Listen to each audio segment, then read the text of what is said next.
Have you ever Googled foods that cure tinnitus, or maybe you've seen a supplement ad promising to flush out the ringing for good? If so, you're not alone. Diet and supplements are some of the most searched topics by people trying to manage tinnitus, and one of my most frequently asked questions that I receive. Hi everyone, I'm Dr. Michelle Needleman Kennedy with Treble Health, and I'm an audiologist specialized in tinnitus who has worked with hundreds of patients over the years, from my time working at NYU Langone Medical Center in New York City to now here at Treble Health. I'm going to be discussing the truth about diet, supplements, and tinnitus. Despite all the claims out there, the science tells a more complicated story. Today we're going to be diving into what's a myth, what's fact, and what might actually help when it comes to nutrition and tinnitus. So grab your coffee or tea and let's separate the hype from the evidence. Myth number 1.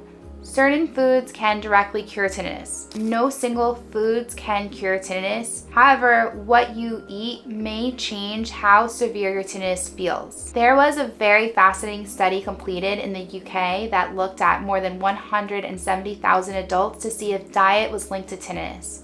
While individual effects were small, the researchers did find that certain dietary patterns, like eating more fresh produce and fewer processed foods, might have a modest impact on tinnitus. So let's take a look at some of the more common culprits and things that we hear as avoid this if you have tinnitus. First is caffeine.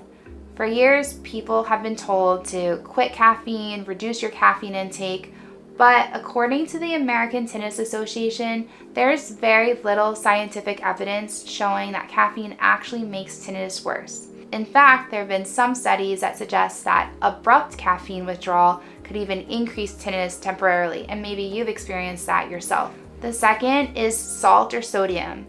Now, salt may be relevant if you have Meniere's disease, which is an audiologic disorder that affects the fluid balance in the inner ear. Since sodium can affect that fluid pressure in the inner ear, individuals are recommended to be on a low sodium, low salt diet. But for everyone else, there's no clear link. So feel free to order that side of fries or eat that bag of chips with your sandwich. The extra salt isn't going to have a major influence on your tinnitus. The other two items that we often hear are trying to avoid or reduce sugar and alcohol intake. These can affect blood flow and inflammation, which may make tinnitus more noticeable in some sensitive individuals, but still there's no universal trigger. There isn't any outstanding research or literature that has found that sugar intake and alcohol directly impacts tinnitus. If you want to experiment, you can keep a food diary, but don't go crazy. You don't need to write down every single thing that you ate, but you might want to do it just to see if you notice any pattern changes instead of following blanket restrictions that you need to avoid this or not do that or absolutely never think about eating this again. Sometimes we get caught up in trying to figure out a pattern when in fact there isn't one, but you may start to recognize that, hey, when I have that second cup of coffee at 11, it seems to be that that's around the time where my tinnitus really ramps up. So maybe if I cut back that one, we'll see if there's any kind of influence on my tinnitus. Who knows? That we've actually worked with some of the top tinnitus doctors and created a free online assessment where we ask you about 10 questions, and based on your responses, you're provided a detailed next step for your tinnitus treatment.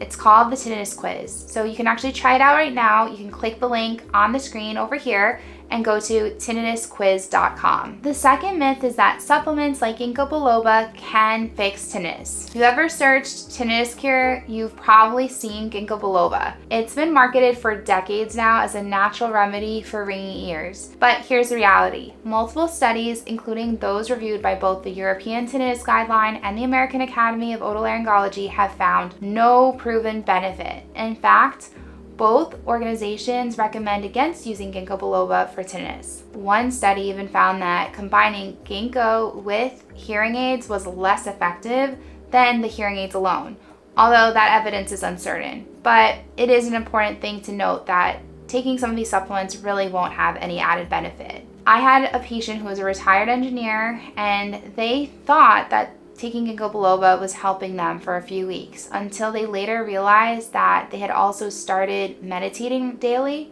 So it turned out that managing their stress and not the supplement itself was what was making the difference. Now, there are other supplements that also come up often, and some of these include things like zinc. Some research suggests zinc deficiency could make tinnitus worse. Since zinc levels can drop with age, correcting a deficiency may help a small subset of people, but again, it's not a universal fix. Another supplement that often comes up and that you may have heard us recommend as well is magnesium, and that one's a bit more promising. Magnesium supports nerve and ear health, and studies show that people with low magnesium levels may experience worse tinnitus. So supplementing could help if you're deficient. Other supplements that come up are vitamin B12, because low B12 is fairly common, especially among vegetarians, vegans, or older adults. Some tinnitus patients with a B12 deficiency have seen improvements after supplementing, but that only works if the deficiency is confirmed. So the broad takeaway here is that supplements are not a reliable fix. If you suspect that you may have a deficiency like B12, zinc, or magnesium, get tested and work with your doctor. And please be cautious, because online products that promote to cure tinnitus naturally, many of them aren't FDA regulated, and some may interfere with other medications that you're taking. So if you're ever in doubt, go back to your prescribing physician or have a conversation with your pharmacist to make sure that nothing is going to have any adverse effects with any other medications that you're currently taking. Myth number 3, specific diets like keto or gluten-free can eliminate tinnitus. And you've probably seen people online claiming that when they started to go keto or vegan or gluten-free, it really made their tinnitus vanish or improve. Here's the fact: no diet has been proven to eliminate tinnitus from a research standpoint. However, some dietary approaches might indirectly help depending on your overall health level. So let's go through a few. The first is a gluten-free diet. This is only really relevant for people who have celiac disease or a gluten sensitivity. There's one case report that shows a patient's tinnitus improved after removing gluten, but that's just one case. We can't generalize that to everyone. The second is a ketogenic diet. So keto may reduce inflammation and help to stabilize blood sugar, which might indirectly help some individuals whose tinnitus is tied to migraines or metabolic issues. We don't have rigorous trials confirming that. Another popular diet that comes up is the Mediterranean diet, and this one has the most promise overall.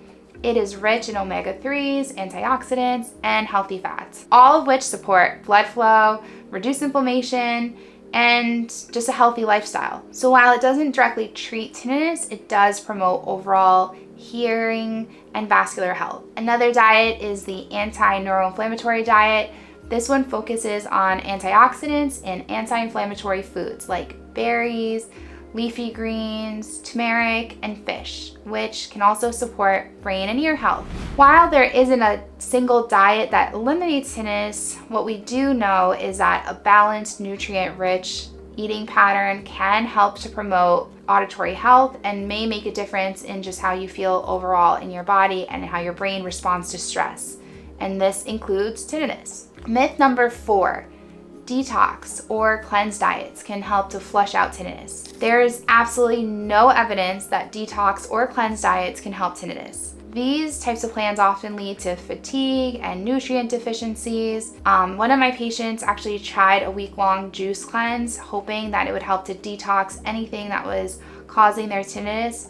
But by day 4, they were feeling dizzy, weak. Their tinnitus seemed to be louder and more disruptive than before. And when he went back to eating more normal, balanced meals, their symptoms actually eased up. So your body already has a built-in detox system known as your liver and your kidneys. You don't really need to invest in powders, teas, or fasting to make them work. Okay, so what actually helps? Let me go over some evidence-based steps that really can make a difference. So the first is manage underlying conditions that might be playing a role in your tinnitus. Controlling blood sugar levels, controlling your blood pressure, and stress can often impact tinnitus intensity and severity. Staying hydrated. Inner ear fluid balance matters, and dehydration can really make tinnitus more noticeable. So make sure you're drinking enough water throughout the day. Limit aggravators. So if you do notice that alcohol, caffeine, or processed foods tends to affect you personally, and it may not be directly related to tinnitus, but just like your overall mood, then maybe cut back on them a little bit. It's also important to think about addressing any deficiencies. So check if you have a B12 or magnesium or a zinc or iron level deficiency. These things may be playing a role in your perception of tinnitus. Lastly, you really want to balance your lifestyle, combining good nutrition with stress management, sound therapy, hearing protection. Tinnitus is often influenced by how our brain processes sound, so addressing the whole system really helps you the most. I had a patient who was very focused on altering their diet, and once they started to accept a more holistic approach, they actually said this. It wasn't just one thing that helped, it was a combination. So eating better, sleeping better, not panicking when it got loud. All of these things together help them improve their perception of tinnitus and get back to feeling more like themselves. So at the end of the day, can diet and supplements help tinnitus? They can support your management plan, but they're not cures, and I wouldn't throw all your eggs into that basket. So be skeptical of any products that promise a quick fix. Focus instead on steady and sustainable habits like eating more healthy foods, getting as much good quality sleep as you can, trying to manage your stress levels throughout the day, do things that make you feel good, calm, and relaxed. And remember, you don't have to do it alone and you don't have to do it all at once. It's step by step, day by day. If you enjoyed this video and if you'd like the personalized guidance, you can book a free consultation with one of our tinnitus specialists at Treble Health, like myself.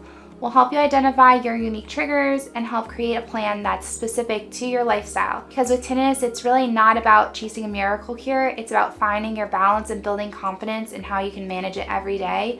So thank you again for listening. And if you are interested, you can click the link right over here. Feel free to leave a comment below, subscribe, or share this video with someone who could use listening to this today. Thank you.